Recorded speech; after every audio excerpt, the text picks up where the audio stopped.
दोस्तों, क्या आपने कभी सोचा है कि हमारे बाल में डैंड्रफ यानी कि रूसी आखिर आते कहाँ से हैं? हमारे बालों के अंदर ऐसा क्या हो रहा है जिसके कारण बाल सफेद हो रहे हैं? आखिर ऐसा क्या कारण है जिसकी वजह से हमारे हेयर फॉल दिन प्रतिदिन बढ़ते जा रहे हैं? सुबह उठे तो तकिए पर बाल, कंघी की तो कंघी में बाल, नहाने गए तो हाथ में बाल। जैसे ही बारिश का मौसम आता है हमारे बालों के गिरने की संख्या बढ़ती जाती है। इन सभी क्वेश्चन का आंसर हम आज की वीडियो में लेकर आए हैं। और हाँ, आज की वीडियो में हम जानने वाले हैं कि क्या सच में हमारे बाल जड़ से निकल रहे हैं या बीच से टूट रहे हैं। और आखिर में जानेंगे कुछ देसी नुस्खे जो हमारे बालों का गिरना, बालों का सफेद होना और बालों में डैंड्रफ की समस्या पूरी तरह से खत्म कर देगा। तो चलिए स्टार्ट करते हैं। सबसे पहले दो शब्दों को अलग कर लेते हैं। पहला हेयर शेडिंग यानी बालों का झड़ना, सेकेंड है हेयर ब्रेकेज यानी बालों का टूटना। मान लीजिए यह हमारा हेयर फॉलिकल है।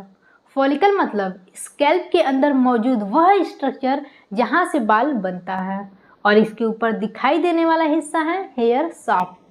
अब अगर बाल अपनी नेचुरल लाइफ साइकिल पूरी करके फॉलिकल से बाहर निकलता है, इसे हम हेयर शेडिंग यानी कि बालों का झड़ना कहते हैं। लेकिन अगर बाल अभी फॉलिकल से जुड़ा हुआ था और हेयर शाफ्ट बीच से या सिरों से टूट गया तो यह हेयर ब्रेकेज यानी बालों का टूटना कहलाता है।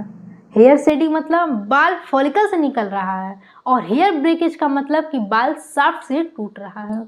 अब हम बात करते हैं, अब हम जानेंगे कि बालों के झड़ने का असली कारण क्या है। तो हमारे स्कैल्प में लगभग 80,000 से 1,20,000 फॉलिकल्स हो सकते हैं, और हर फॉलिकल अपना अलग ग्रोथ साइकिल फॉलो करता है, जिसमें मुख्य फेज है एनाजेन, जिसे हम ग्रोथ फेज कहते हैं। इस फेज में बाल तेजी से बढ़ता है और यह फेज कई वर्षों तक चलता रहता है। सेकेंड फेज आता है कैटाजेन फेज, जिसे हम ट्रांजिशन फेज भी कहते हैं। इस फेज में ग्रोथ रुकने लगती है और यह फेज सिर्फ कुछ ही हफ्तों का होता है। थर्ड नंबर पे टीलोजेन, जिसे हम रेस्टिंग फेज कहते हैं। इस फेज में फॉलिकल्स आराम करता है और पुराना बाल धीरे धीरे निकल जाता है। इसके बाद फॉलिकल्स फिर से ग्रोथ फेज में आ जाता है और ऐसे में 50 से 100 बाल गिरना नॉर्मल है। लेकिन अगर इसी बीच शरीर को कोई बड़ा स्ट्रेस मिल गया, जैसे कि तेज बुखार, इन्फेक्शन, सर्जरी, बहुत ज़्यादा फिजिकल या इमोशनल स्ट्रेस, अचानक weight loss, crash dieting, nutritional deficiency या कोई बहुत बड़ी बीमारी, ऐसे ट्रिगर के बाद सामान्य से ज़्यादा हेयर फॉलिकल ग्रोथ फेज से रेस्टिंग फेज यानी कि टीलोजेन फेज में चले जाते हैं, जिसके कारण फॉलिकल से जुड़े पुराने बाल ज़्यादा मात्रा में निकलने लगते हैं। इसी एक्सेसिव शेडिंग को टीलोजेन एफ्लूवियम कहते हैं। लेकिन जरूरी नहीं कि अगर स्ट्रेस आज हुआ आपको तो कल से बाल गिरना शुरू हो जाएंगे, क्योंकि कई बार शेडिंग कुछ महीनों के बाद नोटिस किए जाते हैं। अब हम बात करते हैं बालों के टूटने का कारण यानी कि हेयर ब्रेकेज। बाल का बाहर वाला हिस्सा मुख्यतः केराटिनाइज सेल से बना होता है। यह जीवित टिश्यू नहीं है, इसीलिए डैमेज हेयर शाफ्ट खुद को बायोलॉजिकल तरीके से रिपेयर नहीं कर सकता, जिसका मुख्य कारण है। पहला है हीट डैमेज। बार बार स्ट्रेटनर, कर्लिंग आयरन, बहुत गर्म ब्लो ड्रायर से हमारे जो बालों के क्यूटिकल हैं वो डैमेज हो जाते हैं। जो हेयर शाफ्ट है वो कमज़ोर हो जाते हैं और कमज़ोर होने की वजह से बालों का ब्रेकेज होना स्टार्ट हो जाता है। सेकेंड है chemical treatment, bleaching, frequent colouring, straightening, rebonding इत्यादि चीज़ें हमारे हेयर की स्ट्रक्चर क्यूटिकल को डैमेज कर देता है, जिसकी वजह से हमारे हेयर का ब्रेकेज बढ़ जाता है। थर्ड रीजन है फ्रिक्शन। तकिया, कपड़े, helmet, tight hair style, towel के कारण बाल लगातार फ्रिक्शन झेलते हैं और क्यूटिकल डैमेज हो जाते हैं, जिसके वजह से हमारे बालों के टूटने की संख्या बढ़ जाती है, जिसके कारण हमारे बाल बीच से ही टूट जाते हैं। अब हम बात करते हैं कि बारिश के मौसम में बाल बहुत अत्यधिक क्यों झड़ते हैं। इसका मुख्य कारण है ह्यूमिडिटी का बढ़ना।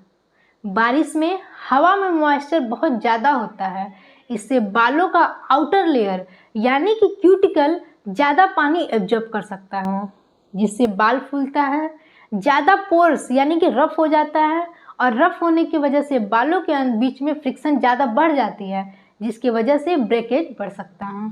सेकेंड रीजन है गर्मी से बारिश तक अचानक बदलाव।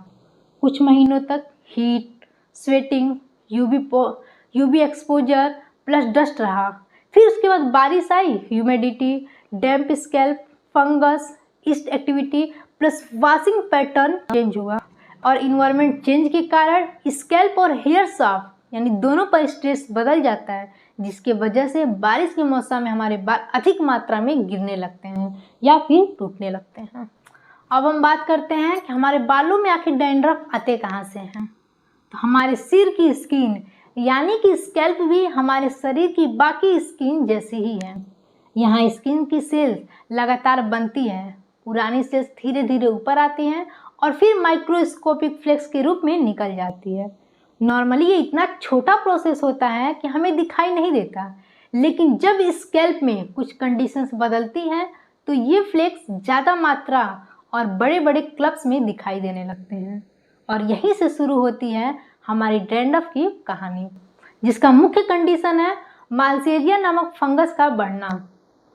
मालसेजिया एक माइक्रोस्कोपिक ईस्ट यानी कि फंगस है जो सामान्य रूप से हमारी स्किन यानी कि स्कैल्प पर पाया जाता है और यह खासकर उन जगहों पर ज़्यादा मिलता है जहां ऑयल यानी कि सीबम अधिक होता है, जैसे कि स्कैल्प, फेस, आईब्रो और ईयर के आसपास, क्योंकि मालसेजिया को स्कैल्प के सीबम में मौजूद लिपिड्स बहुत ज़्यादा पसंद होते हैं।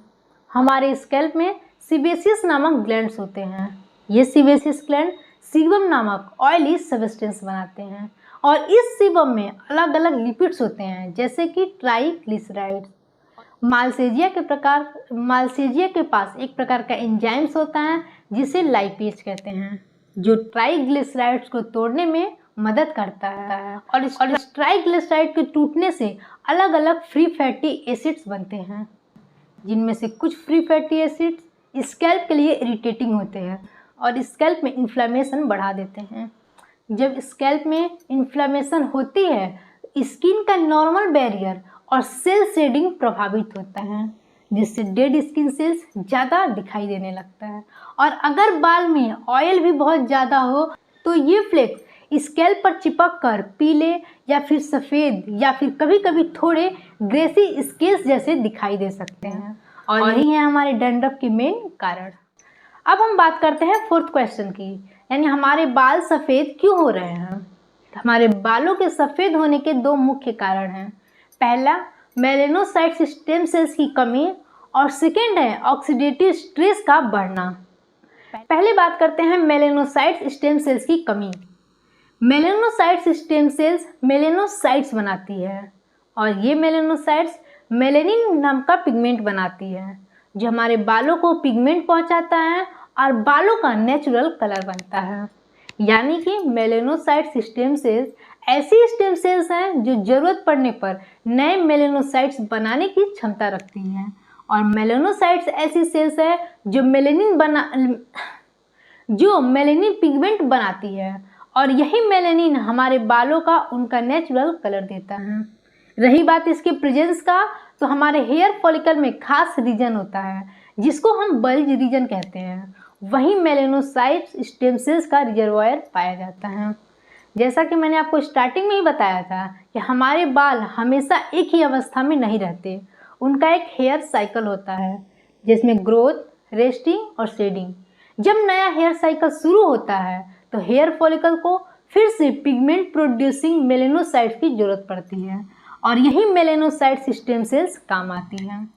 लेकिन जैसे जैसे हमारी एज बढ़ती है तो एज बढ़ने के साथ मेलेनोसाइट स्टेम सेल्स कम बनने लगता है, या फिर सही तरीके से एक्टिवेट नहीं हो पाता, या फिर उनका रिजर्वायर धीरे धीरे खत्म होने लगता है या फिर कमज़ोर होने लगता है, जिससे मेलेनोसाइट स्टेम सेल्स मेलेनोसाइट नहीं बनाती और जब मेलेनोसाइट नहीं बनती तो फिर मेलेनिन पिगमेंट का प्रोडक्शन बंद हो जाता है और जिसके कारण हमारे बालों का रंग धीरे धीरे खत्म होने लगता है, हमारे बाल सफ़ेद होने लगते हैं। अब बात करते हैं ऑक्सीडेटिव स्ट्रेस का बढ़ना। हमारे शरीर की हर सेल लगातार केमिकल रिएक्शन करती रहती है। इन रिएक्शन के दौरान कुछ हाईली रिएक्टिव मॉलिक्यूल्स बनते हैं जिन्हें ब्रॉडली रिएक्टिव ऑक्सीजन स्पीसीज कहा जाता है। इसके एग्जाम्पल हैं सुपर ऑक्साइड, हाइड्रोजन पेरोक्साइड और हाइड्रोक्सिल रेडिकल, जो शरीर के सामान्य सेलुलर प्रोसेस का हिस्सा है। लेकिन समस्या तो तब होती है जब रिएक्टिव ऑक्सीजन स्पीसीज का प्रोडक्शन शरीर की एंटीऑक्सीडेंट डिफेंस हो जाए, और यही स्थिति कहलाती है ऑक्सीडेटिव स्ट्रेस। जब ऑक्सीडेटिव स्ट्रेस बढ़ता है तो रिएक्टिव ऑक्सीजन स्पीसीज भी बढ़ता है। जब रिएक्टिव ऑक्सीजन स्पीसीज बढ़ता है तो सेलुलर कंपोनेंट पर ऑक्सीडेटिव डैमेज हो जाता है, जिससे मेलेनोसाइट स्टेम सेल्स प्रभावित होता है और मेलेनिन प्रोडक्शन या पिगमेंट सेल मेंटेनेंस में कमी होती है, जिसके कारण हमारे बाल सफ़ेद होने लगते हैं। लेकिन सिर्फ मेलेनोसाइट स्टेम सेल्स की कमी और ऑक्सीडेटिव स्ट्रेस का बढ़ना ही इसका मुख्य कारण नहीं है। इसके मुख्य कारण भी हो सकते हैं आपके जेनेटिक, पोषण की कमी जैसे कि विटामिन B12, मानसिक तनाव, थायराइड संतुलन और धूम्रपान या फिर प्रदूषण या फिर कुछ मेडिकल कंडीशन। इन सब की वजह से भी हमारे बालों का कलर कैसा होगा ये डिसाइड होता है। अब चलिए अब हम बात कर लेते हैं उन देसी नुस्खों का, जिसमें से पहला है झड़ते बालों के लिए आंवला और भृंगराज का पेस्ट। आंवला, जिसमें विटामिन C और एंटीऑक्सीडेंट की मात्रा बहुत अधिक होती है, जो स्कैल्प में कोलेजन प्रोटीन्स का प्रोडक्शन को बढ़ाती है, जो हमारे बालों को जड़ से मजबूत बनाती है। और भृंगराज, जिसमें iron, magnesium, vitamin E, vitamin D जैसी जरूरी मिनरल्स होते हैं, जो हेयर फॉलिकल को न्यूट्रिशन देते हैं और वीक रूट्स को रिपेयर करते हैं। आंवला और भृंगराज के पेस्ट को स्कैल्प पर लगाएं या फिर नारियल तेल में आंवला पकाकर लगाएं। ये रूट्स को मजबूती प्रदान करता है, जिससे बालों का झड़ना रुक सकता है।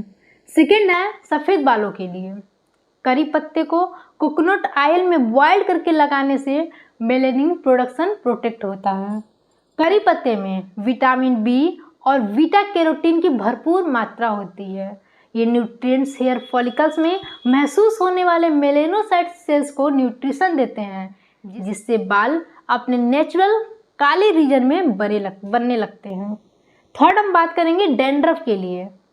दही में थोड़ा नींबू का रस मिलाकर स्कैल्प पर 20 मिनट्स लगाएं और फिर वॉश कर लें। ये एंटी फंगल प्रॉपर्टीज फंगस को ख़त्म करती हैं। तो ये रहा हमारे कुछ देसी नुस्खे, जिससे आपके बालों का झड़ना, बालों का सफ़ेद होना और बालों में डैंड्रफ का खात्मा कर सकता है। यदि आपको जानना है कि इस रेमेडीज़ को कैसे और कितने मात्रा में यूज करें तो कमेंट बॉक्स में कमेंट जरूर करिएगा। मिलते हैं नेक्स्ट वीडियो में, तब तक के लिए आप सभी को धन्यवाद।